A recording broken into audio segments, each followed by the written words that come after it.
नमस्कार। आज मैं आपके समक्ष इस वीडियो में मलिक मोहम्मद जायसी द्वारा रचित कविता जिसका शीर्षक है कड़बक प्रस्तुत करने वाला हूँ। तो सबसे पहले हम लोग इस कवि के विषय में पढ़ेंगे जो हमारी पाठ्य पुस्तक में लिखा है। तो मलिक मोहम्मद जायसी, जन्म इनका हुआ था 15वीं शती उत्तरार्ध, लगभग है एज, ये फाइनल एज नहीं है। तो 15वीं शती उत्तरार्ध 1492 ईस्वी, मृत्यु 1548 लगभग, निवास स्थान जायस, कब्र अमेठी उत्तर प्रदेश। अमेठी में जायस नामक जगह पर इनका जन्म हुआ था। तो मलिक शेख ममरेज इनके पिता का नाम था।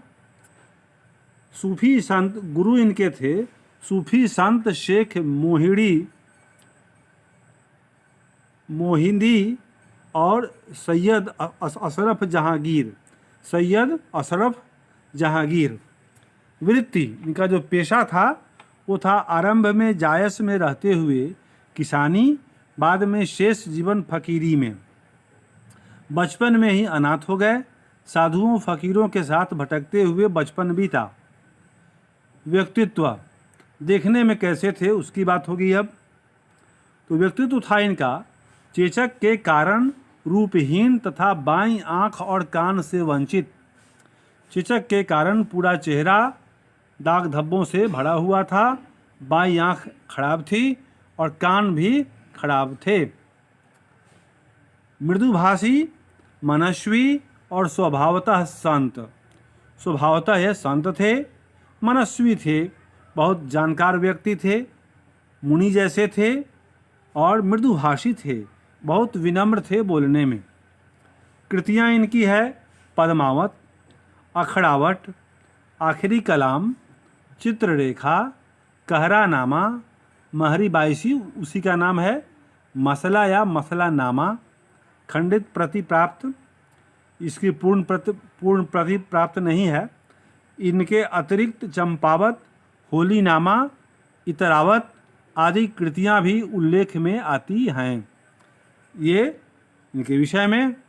अब उसके बाद कुछ और है, तो वो ये है कि लोक जीवन में प्रचलित प्रेम कथाओं को आधार बनाकर छंदोबद्ध कथा काव्य लिखने की परिपाटी प्राकृत और अपभ्रंश साहित्य में ही रही थी। प्राकृत और अपभ्रंश साहित्य में भी ये लोक जीवन में उपस्थित प्रेम कथाओं को आधार बनाकर छंदोबद्ध कथा काव्य लिखने की परंपरा थी। छंदबद्ध कथा काव्य लिखे जाते थे लोक जीवन में, जनमानस में, आम जीवन में उपस्थित प्रेम कथाओं को आधार बनाकर। संभव है वह संस्कृत में भी रही हो, इसलिए उम्मीद की जानी चाहिए कि संस्कृत में भी ऐसी परंपरा रही होगी। यह परिपाटी साधारण जनजीवन के प्रत्यक्ष अभिप्रेरण और संरक्षण में आगे उत्तरोत्तर बढ़ती हुई हिंदी में अव्याहत चली आई। यह परंपरा हिंदी तक पहुंची। जैसे कोई लोकल स्टोरी मिल जाए, कोई प्रेम कहानी मिल जाए, तो उसको थीम बनाकर, बेस बनाकर उस पर कविताएँ लिखना, कहानियाँ लिखना। इसे हिंदी में प्रेमाख्यानक काव्य, प्रेम की व्याख्या करने वाली प्रेम की कहानियों पर आधारित काव्य कहते हैं। चौपाई, दोहा आदि की कड़बक शैली में निबद्ध ये काव्य प्रायः अवधी में मिलते हैं। ये अवधी भाषा में ऐसे काव्य लिखे जाते हैं। चौपाई में होते हैं, दोहा में होते हैं। इनकी शैली होती है, शैली का नाम है वो कड़बक है। कड़बक क्या है? पोएम लिखने की, कविता लिखने की शैली है कड़बक। किसानों और कारीगरों की भाषा अवधी में ब्रज की गीतिमयता और कोमलता की तुलना में कथावृत्तों को विवरण और विस्तार में सहेज सकने की क्षमता थी। इन लोकल भाषाओं में, अवधी में ब्रज की गीतिमयता, ब्रज की जो गीतिमयता थी, जो गेय खूबी है उसका, गाया जा सकता है। जैसे विद्यापति की कविता भी हम लोग गाते हैं, मिथिला के वो थे। और कोमलता की तुलना में कथावृत्तों को विवरण और विस्तार में सहेज सकने की क्षमता थी। किसमें? अवधी भाषा में। इस्लाम और उसके साथ तसव्वुफ, सूफी मत के आगमन के बाद, सूफी मत है एक, तो इसी प्रेमाख्यानक काव्य परंपरा में अनेक मुसलमान कवि हुए जिन्होंने पहले से जन प्रचलित प्रेम कहानियों को सूफी प्रेम साधना के अभिप्रायों से संबलित कर काव्य के रूप दिए। मुल्ला दाऊद से लेकर जान कवि और उससे भी आगे तक यह परंपरा अबाध रूप से चलती रही। मलिक मोहम्मद जायसी इस परंपरा की अन्यतम कड़ी हैं। अन्यतम मतलब बेजोड़ कड़ी हैं। जायसी के लिखे अनेक काव्य प्राप्त होते हैं जो आचार्य रामचंद्र शुक्ल, डॉक्टर माता प्रसाद गुप्त आदि अनेक विद्वानों द्वारा अलग अलग जायसी ग्रंथावली के नाम से संपादित है। जायसी की उज्ज्वल अमर कीर्ति का आधार है उनका महान कथा काव्य पद्मावत। ठीक है, जायसी की उज्ज्वल अमर कीर्ति, इनकी जो प्रशंसा हुई, महानता इनको मिली, उसका मूल आधार है कथा काव्य है उनका, उसका नाम है पद्मावत, जिसमें चित्तौड़ नरेश, रतन सेन और सिंहल द्वीप की राजकुमारी पद्मावती की प्रेम कथा है। इस प्रेम कथा का त्रिकोण पूरा होता है दिल्ली के सुल्तान अलाउद्दीन के इस कहानी से जुड़ जाने से। अलाउद्दीन भी आया इस कहानी में, वह भी पद्मावती से प्रेम करने लगा, तो ये त्रिकोण हो गया। अंशतः ऐतिहासिक आधार वाली इस कहानी का विकास जनश्रुतियों एवं आगे स्वयं कवि की सृजनात्मक कल्पना द्वारा हुआ है।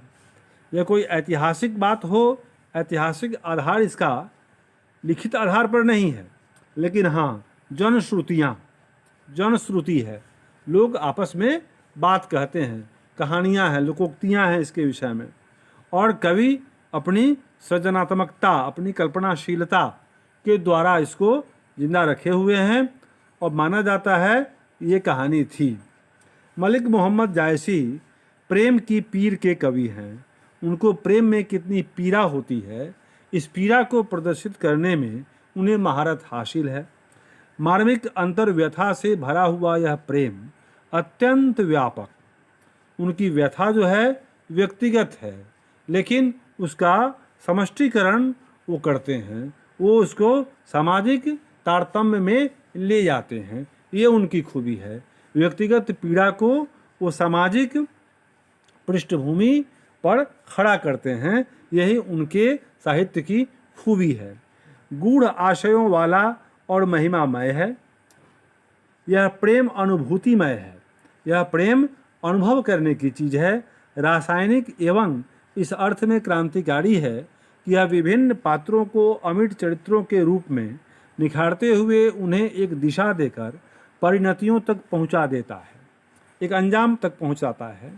पद्मावत के आख्यान में, पद्मावत की कहानी में सजीव कहानी का मर्मस्पर्शी वेदनामय रस है और चरित्रों, उनके सुलगते दहकते मनोभावों के दुर्निवार प्रभाव, ऐसा प्रभाव जिसका निवारण संभव नहीं है जो पाठकों श्रोताओं को अपने लपेटे में ले लेते हैं।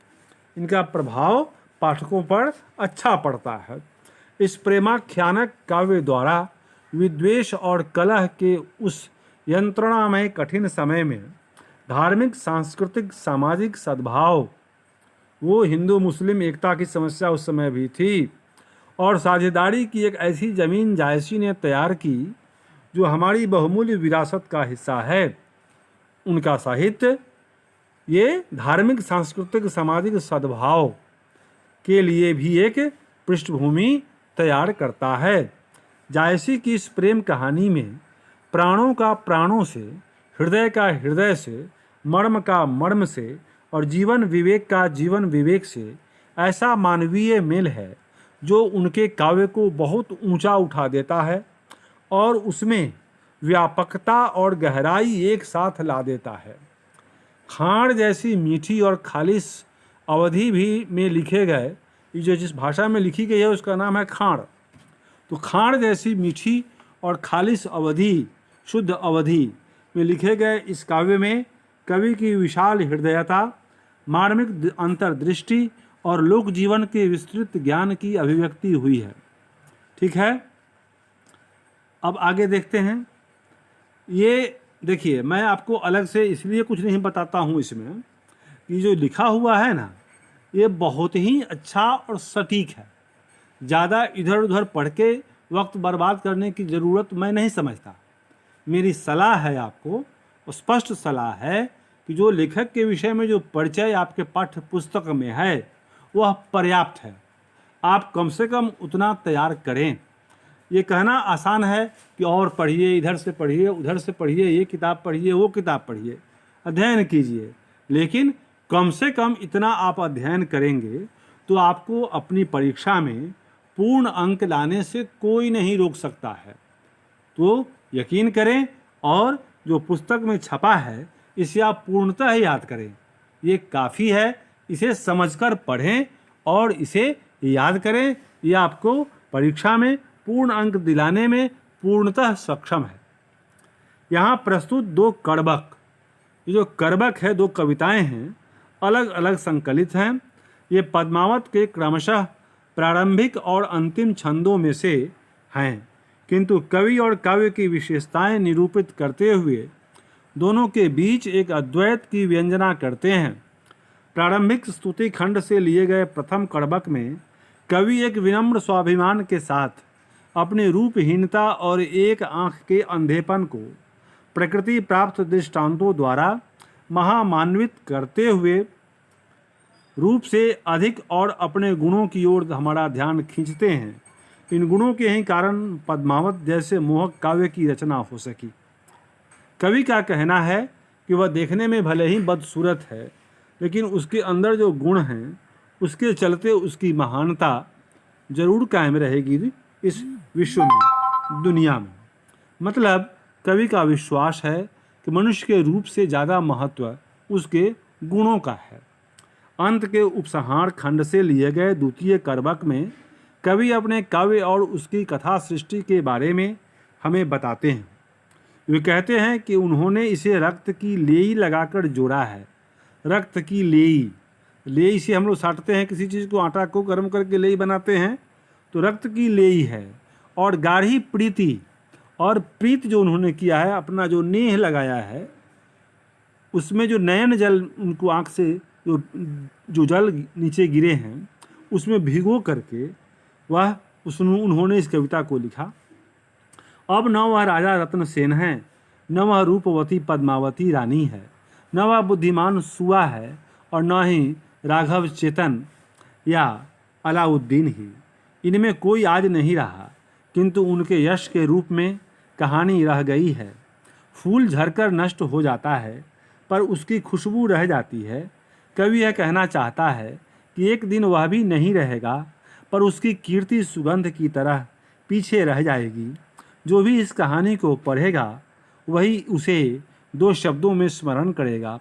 कवि का अपने कलेजे के खून से रचे इस काव्य के प्रति यह आत्मविश्वास अत्यंत सार्थक और बहुमूल्य है। यह इस कविता को पढ़ने के बाद और अधिक स्पष्ट हो जाता है। हमने यहाँ पर ये पंक्तियाँ देखी हैं जो विजय देव नारायण शाही के द्वारा रचित है, तो हम लोग इसको भी थोड़ा ध्यान देंगे। जायसी के माध्यम से हिंदी साहित्य में न सिर्फ अपने युग की बल्कि युगों के भीतर कड़कती हुई मानवीय विवाद की तस्वीर देखी, जिसमें निष्कलंक आदर्श भी हैं और बहुत कड़वे यथार्थ भी। कड़बक झिल मिलाती यूटोपिया भी है। यूटोपिया वह जो संभव न हो, ऐसी कल्पना जो होने वाला न हो, असंभव संभव हो जाए, तो उसे बोलते हैं यूटोपिया। और रिश्वतखोरी भी चलते हुए कारागार भी हैं, सत और साका भी हैं, और छल से भरा हुआ विध्वंसकारी राजहट भी है। इस कवि की निर्मलता इसमें नहीं है कि जायसी सिर्फ चुनी हुई निष्कलंक चीज़ें देखते हैं, बल्कि इसमें है कि अच्छा बुरा जो कुछ भी है अपनी विविधता के साथ संपूर्ण परिदृश्य का अंग हो गया है। तो विजय देव नारायण शाही के विचार में जायसी का साहित्य सिर्फ आदर्शवादी ही नहीं है, बल्कि अपने युग के समस्त अच्छे बुरे यथार्थों को भी समेटे हुए है। तो सिर्फ नकली आदर्श पेश करना उचित नहीं है। तो जायसी ने समाज की हर अच्छी बुरी खबर पर अपनी निगाह डाली है। अब हम लोग उनकी कविता पढ़ेंगे। कड़बक, ये पहली कविता देखिए। कवि जायसी अंधे हैं, उनको एक आँख नहीं है, एक आँख है। तो वो बोलते हैं कि एक आँख का होने के कारण उनको प्रॉब्लम है, दिक्कत है, खुदा ने उनके साथ इंसाफ करने में थोड़ी कोताही कर दी है। तो फिर वो शिकायत नहीं करते, वो उसको अपने गुणों से बराबरी करते हुए प्रतीत होते हैं। तो वो बोले, एक नयन कवि मोहम्मद गुनी। मोहम्मद जायसी नाम के कवि गुणी कवि हैं, उनका गुणों पर विश्वास है। एक नयन कवि मोहम्मद गुनी, सोई बिमोहा जय कवि सुनी। ये कवि ने जो भी सुना देखा, उसके आधार पर उन्होंने अपना साहित्य लिखा, अपनी कविताएं लिखी। बिना मोह में पड़ कर के कवि ने कविता लिखी। वो एक आँख से अंधे थे। एक नयन कवि, एक नयन वाले कवि थे मोहम्मद जायसी। वो बड़े गुणी थे। उन्होंने जो भी देखा बिना मोह के उसको लिखा। चांद जैसे जग विधि अवतारा, जैसे चांद जग में विधि ने बनाया, ऊपर वाले ने चांद की रचना की। दिन कलंक किन्न उजियारा, चांद में भी दाग है, तो लेकिन चांद क्या करता है? प्रकाश फैलाता है। वह कलंकित होकर के भी प्रकाश फैलाता है, उजियारा करता है। जग सूझा एक ही नयनाहा, जग को मैंने एक ही आँख से देखा। एक ही नयनाहा, एक ही नयन से जग मुझे सूझा दिखाई दिया। वह सूक अस नखतन माहा, जैसे शुक्र तारा आसमान में दिखाई पड़ता है स्पष्ट, नक्षत्रों के बीच में जैसे शुक्र तारा दिखाई पड़ता है स्पष्ट, उसी तरह से इन्हें एक ही आँख से पूरा विश्व दिखाई पड़ा है। जीवन की सच्चाई इनको महसूस हुई है, कुछ सत्य इन्होंने देखे हैं। जौं लही अम्बही डाभ न हुई, जैसे आम में डाभ, आम में एक टेढ़ा निकल जाता है नुकीला पार्ट, तो उसको बोलते हैं डाभ। तो जौं लहे, जिस प्रकार से आम में, अम्बही मतलब आम में, डाभ और नुकीला निकल जाता है आम में नीचे, तो जब वो निकलता है तो आम में रस भर जाता है, उसमें सुगंध आ जाती है। तो जौं लही, जिस प्रकार से आम में डाभ ना होने से सुगंध नहीं बसता, और जब जैसे ही वह डाभ निकल जाता है वह नुकीला भाग, तो उसमें सुगंध बस जाता है, उसमें सुगंध जो है बस जाती है। उसी प्रकार से कवि के अंदर भी एक आँख के चले जाने से, बदसूरत हो जाने से इनको आम जैसा सुगंध इनके अंदर आ गई है। किन समुद्र पानी जो खारा, समुद्र का पानी खारा है। प्रभु ने पानी जो समुद्र का है उसे खारा बना दिया, नमकीन बना दिया, वह पीने के लायक नहीं रहा। तो अति भयउ असूझ अपारा, तब भी वह असूझ है, वह इतना बड़ा मालूम पड़ता है, अपार मालूम पड़ता है, अपार जल राशि उसमें होती है। तो खारा है तो एक अवगुण हुआ, तो खूबी उसकी यह है कि वो अपार है, अथाह है, असूझ है, उसका अंत दिखाई नहीं पड़ता है। तो एक आँख तो भगवान ने इनकी ले ली, लेकिन बुद्धि इतनी दी है कि इन्हें कविता लिखने की प्रेरणा भीतर से होती है। जौं सुमेरु त्रिशूल विनाशा, त्रिशूल चलने से, एक कहावत है, ये धर्म ग्रंथों की बात है कि त्रिशूल फेंक करके भगवान ने सुमेरु पर्वत को बर्बाद करना चाहा, तो क्या हुआ? वो त्रिशूल पर्वत और महान हो गया और कंचनगिरी की ऊंचाई प्राप्त करके वह जैसे आकाश को छूने लगा। तो कंचनगिरी के रूप में जैसे वो आकाश को छू रहा हो, उसको त्रिशूल का वार सहना पड़ा था, तो कष्ट सह करके उसने ये कंचनगिरी की ऊंचाई को प्राप्त किया। जो लही धड़ी कलंक न पड़ा, जब घड़िका होती है उसमें दाग लग जाए तो कांच होई नहीं कंचन कड़ा। तो कांच और कंचन ये गर्म करने से उनका मैल साफ हो जाता है। घड़िका में ये कंचन या कांच डालकर जब उसे गर्म करते हैं तो उसका मैल दूर हो जाता है और सोना कंचन बन जाता है। उसी तरह से जब मनुष्य के अंदर कोई कमजोरी हो जाती है, प्रकृति किसी अवगुण से उसे नवाज देते हैं, तो बदले में कोई ना कोई गुण उसे अवश्य देते हैं। एक नयन जस दर्पण औते ही निर्मल भाव। मेरा एक नयन क्या है? वो दर्पण जैसा है। जैसे उस दर्पण से कहा जाता है कि आँखों से मनुष्य के हृदय की बात का पता चलता है। तो मेरी जो एक आँख है वह दर्पण के समान है, जिसमें मेरा निर्मल मन, मेरी स्वच्छ भावना स्पष्ट होती है, दृष्टिगोचर होती है। सब रूपवंत गही मुख जो वहीं कई चाऊ। जैसे सभी रूपवान लोग आकर के मेरा पैर पकड़ लेते हैं, मेरा पैर पूजते हैं, जैसे लोग मुझे इज्जत करते हैं, तो मेरे गुण के कारण, मेरे रूप के कारण नहीं, तो मेरी एक आँख नहीं है, उसके बदले में ईश्वर ने मुझे इतना गुण दिया। इसके लिए मैं ईश्वर का शुक्रगुजार हूँ। ये कवि के मन में ये किसी भी तरह की शिकायत की भावना नहीं है। कवि ईश्वर के प्रति एहसानमंद है कि उसके अंदर गुण तो है, जिसके चलते आज एक से एक सुंदर लोग आकर के कवि का पैर छूते हैं। तो ये पहला पद ये कड़बक का मैंने पढ़ा दिया। अब दूसरा आपको दूसरे वीडियो में पढ़ाएंगे। मुझे लगता है कि आपको भी पसंद आएगा।